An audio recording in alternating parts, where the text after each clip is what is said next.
हा नाश्ता बटाट्यापासून आणि आट्यापासून तयार केलेला आहे. हा नाश्ता खायला पण कुरकुरीत, खमंग आणि टेस्टी नाश्ता तयार होतो. याचा हा स्टार्टर म्हणून पण तुम्ही याचा स्टार्टर म्हणून पण वापरू शकता आणि हा नाश्ता तुम्ही अगोदर तयार करून फ्रीजमध्ये ठेवू शकता आणि वेळेवरती तुम्हाला खायचं तेव्हा तुम्ही करून हा नाश्ता खाऊ शकता आणि पाहुणे आले तर त्यांना पण करून घालू शकता. तुमची तारीफ केल्याशिवाय राहणार नाही. चला तर मग आपण हा नाश्ता बनवायला सुरुवात करूया. नमस्कार, मी आशा किचनमध्ये आपल्या सर्वांचं स्वागत आहे. आपण सर्वजण कसे आहात, मजेत आहात ना? आज आपण बनवणार आहोत कुरकुरीत हेल्थ टेस्टी नाश्ता. हा नाश्ता तुम्ही स्टार्टर म्हणून पण खाऊ शकता आणि नाश्ता म्हणून पण खाऊ शकता. जर मुलांना जर एकदा दिले तर ते पुन्हा पुन्हा तुमच्याकडून हा नाश्ता बनवून घेतील आणि जर आपल्याकडे पाहुणे जर येणार असतील तर आपण हा नाश्त्याची अगोदरच तयारी करून मग त्यांना ऐन वेळेस हा नाश्ता काय करून देऊ शकता. एकदा जर पाहुण्याने हा नाश्ता खाल्ला तर तुमचं कौतुक केल्याशिवाय राहणार नाहीत. परत आले तर ते पुन्हा पुन्हा हा नाश्ता तुमच्याकडून मागतील. चला तर आपण बनवायला सुरुवात करूया. हा नाश्ता बनवण्यासाठी आपल्याला मी ह्या वाटीने 1.5 वाटी गव्हाचं पीठ घेतलेलं आहे आणि त्याच्यामध्ये आपल्याला हा 2 चमचे रवा घालायचा आहे, कारण याच्यामुळे आपला नाश्ता क्रिस्पी आणि क्रंची होणार आहे. आणि त्याच्यानंतर तुम्हाला याच्यामध्ये पाव चमचा ओवा घालायचा आहे. ओव्याने ह्या नाश्त्याला खूप असं अशी चव खूप छान येते आणि टेस्टी लागतो हा नाश्ता. आणि त्याच्यानंतर आपल्याला घालायचं याच्यामध्ये कसुरी मेथीचा पण वास असा फ्लेवर खूप छान येतो आणि असे हाताने क्रश करून घालायचे आहे ओवा, कसुरी मेथी. आणि त्याच्यानंतर तुम्हाला घालायचं आहे 1 चमचा 2 चमच्याच्या दरम्यान तेल घालायचं आहे. तेलामुळं आपला नाश्ता असा क्रंची बनणार आहे. आणि त्याच्यानंतर आपल्याला याच्यामध्ये घालायचं आहे चवीपुरतं मीठ आणि हे तुम्हाला सगळं मिश्रण एकजीव करायचं आहे. तेलामुळं पण नाश्ता अजून क्रंची बनतो आणि जास्त वेळ असा क्रंची राहतो. तेल आणि रव्यामुळं बारीक 0 नंबरचा रवा घेतलेला आहे मी. आता हे सगळं मिश्रण आपल्याला एकजीव करून घ्यायचं आहे आणि त्याच्यानंतर आपण 1.5 वाटी हे गव्हाचं पीठ घेतलेलं आहे आणि 2 चमचे रवा घेतलेला आहे. तर त्याच्या ह्याने आपल्याला फक्त हे 1 वाटी पाणी घालून हा आटा असा मळून घ्यायचा आहे. जास्त खूप असं पातळ नाही मळायचा, चपातीच्या आट्यासारखा नाही मळायचा, थोडासा घट्ट मळायचा आहे. सख्त होऊन द्यायचा आहे थोडा आटा, तेव्हा आपला हा नाश्ता क्रंची होईल. अजून मला थोडं पाणी लागतं आहे. अजून 2 चमचे मी पाणी याच्यामध्ये ॲड करत आहे आणि हा आटा चांगला मळून घ्यायचा आहे. आटा हे नाश्ता जेवढा खायला असा असं दिसायला पण सुंदर दिसतो, खायला पण टेस्टी लागतो आणि असा पुन्हा पुन्हा बनवा. हे तुम्ही स्टार्टर म्हणून पण खाऊ शकता. पुन्हा पुन्हा बनवायची इच्छा होईल तुमची. एकदा खाल तर पुन्हा पुन्हा बनवा. हे बघा, अशा प्रकारे आपल्याला ही कणिक मळून घ्यायची आहे. म्हणजे जसं आपण पुरीपेक्षा थोडीशी सख्त असला पाहिजे आटा. आणि हे तुम्हाला याच्याला तेल लावून 10 ते 15 मिनटं असं भिजण्यासाठी ठेवायचे आहे, कारण ह्याच्यामध्ये रवा आहे. त्यापेक्षा थोडं जादा ठेवलं तरी चालेल.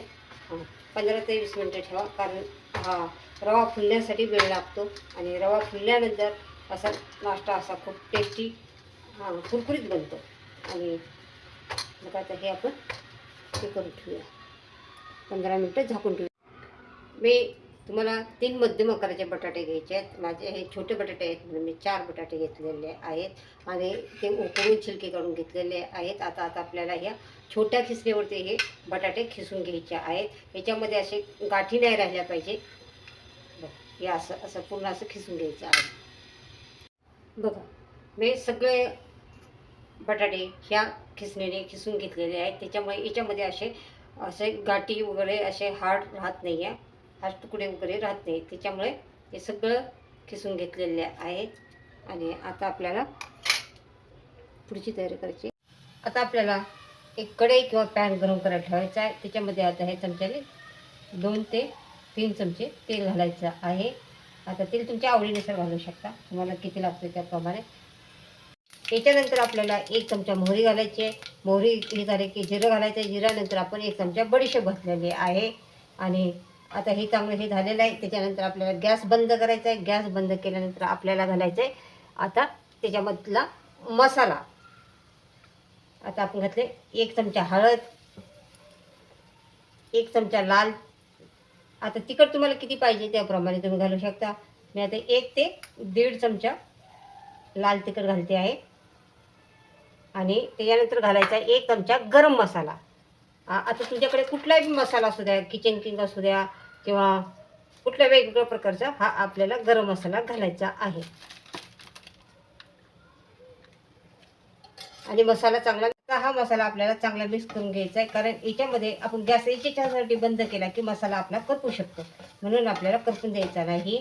आणि त्याच्यानंतर आपल्याला घालायचं आहे हे बटाटा. आणि बटाट्यामध्ये आपल्याला घालायचा आहे 1 चमचा कॉर्नफ्लोअर. कॉर्नफ्लोअरने थोडंसं त्याला बाइंडिंग छान येतं आणि असा हे मिश्रण असं चिटकून राहण्यासाठी हेल्प होतं. 1 चमचा घालायचा, तो भरला नव्हता चमचा. आणि हे चांगलं मिक्स करून घ्यायचं आहे आपल्याला याच्यामध्ये. आणि आता याच्यानंतर घालायचं आपल्याला चवीनुसार मीठ. मीठ घालताना हे पण करा की आपण आट्याला पण मीठ घातलेलं आहे, त्याच्यामुळं त्याचा विचार करून तुम्ही मीठ घाला. आणि हे चांगलं मिश्रण मिक्स करा. आपल्याला हे सगळे मसाले हे बटाट्यामध्ये मसाला बटाटा सगळं एकजीव करून घ्यायचा आहे. आपला हा मसाला जर आलूचा मसाला बटाट्याचा मसाला जर चांगला तयार झाला तर आपला नाश्ता असा टेस्टी होणार आहे.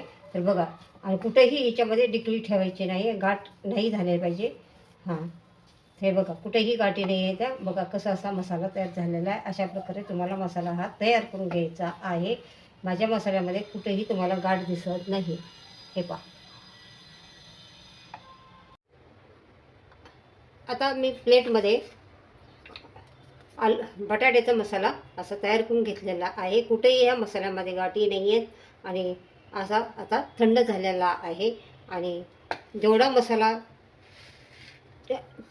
टेस्टी बनेल आलू बटाट्याचा, तेवढंच आपला हे स्टार्टर किंवा नाश्ता असा क्रंची बनणार आहे. त्याच्यानंतर हे आता आपल्याला आटा मळण्याला म्हणजे आटा मळायला आपल्याला हे करून घ्यायचं आहे. असं हाताने थोडंसं मळून घ्यायचं आहे परत आणखी, कारण ह्याच्यामध्ये रवा असल्यामुळं तो नंतर पण थोडासा हार्ड होतो. म्हणजे आटा आपल्याला जास्त पातळ नाही मळायचा, जास्त घट्टही नाही मळायचा. जसं आपण पुरीचा आटा मळतो त्या पद्धतीने असा घट्ट आटा मळायचा आहे.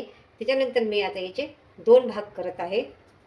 आता हे तुम्ही पळपुटावरती पण करू शकता, पण याच्यावर आपल्याला हे किचन ओट्यावरती करायचं आहे.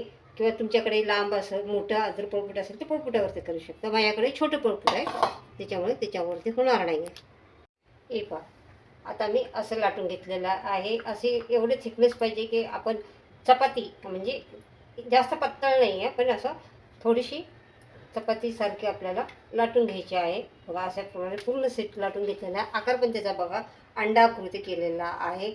आता त्याच्यानंतर आपल्याला असं ह्याच्यावरती सगळा मसाला असा पसरून घ्यायचा आहे. मसाला असा असं जास्त हे नाही करायचं, म्हणजे असं भरपूर असं घालायचं नाही आहे, हलका हलकंसं घालायचं आहे, पातळ पातळ घालायचं आहे.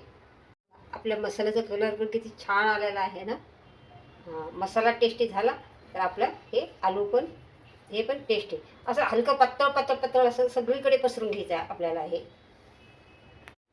आता आपण हे लाटताना गोळापिठामध्ये लाटल्यामुळं हे खाली चिकटलेलं नाही आहे. आणि हे असं पातळ असं म्हणजे लाटून घेतलेलं आहे चपातीसारखं. त्याच्यानंतर तुम्हाला असं पातळ लेअर द्यायचं आहे. हे आलू बटाट्याचा मसाला एकसारखा सगळीकडे पसरायचा आहे, पातळ पसरायचा आहे, जास्त जाड पसरायचा नाही. जर जाड पसरला तर आपलं ते नाश्ता क्रिस्पी नाही बनणार आणि क्रंचीपणा येणार नाही, म्हणून पातळ करायचा आहे. बघा मी एकसारखं केलेला आहे. आता कुठेही मतलब असा थोडासा हलसा हे झालेला आहे, एकसारखा लागलेला आहे हा. एकसारखा नाश्ता तयार करून लावून घेतलेला आहे याला. आता इथून आपल्याला इथं फोल्ड करायचा आहे, जास्त जाड ठेवायचा नाही आहे. तर तुमच्याकडे जर असं असेल ना तर ह्याने व्यवस्थित येतं. प्लास्टिकचं ह्याला काय म्हणू शकत उलताना वगैरे काय म्हणतात ते. आता आपल्याला काय करायचं आहे, याला आता इथून फोल्ड करायचा आहे. आता छोटे छोटे फोल्ड करायचे आहे, जादा मोठे फोल्ड नाही करायचे. हे असा फोल्ड करायचा आहे. त्यानंतर दुसरा एक फोल्ड करायचा आहे आणि त्याच्यानंतर एक तिसरा एक फोल्ड करायचा आहे. हे बघ, आणि फोल्ड आपल्याला असा थोडासा दाबूनच घ्यायचा आहे, जास्त हे नाही करायचा.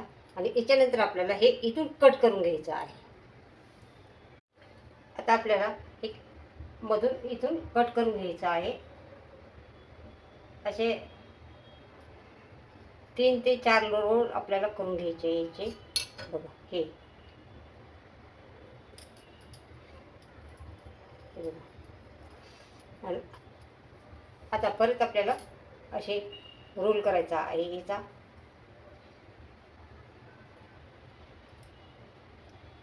असं एक 3 फोल्ड करायचे, जादा पण नाही फोल्ड करायचे, जादा पण मोठं नाही करायचं, कारण मोठं केल्यानंतर परत ते क्रिस्पी होणार नाही. हे बघ, आता इथून परत आपल्याला इथून कट करायचा आहे.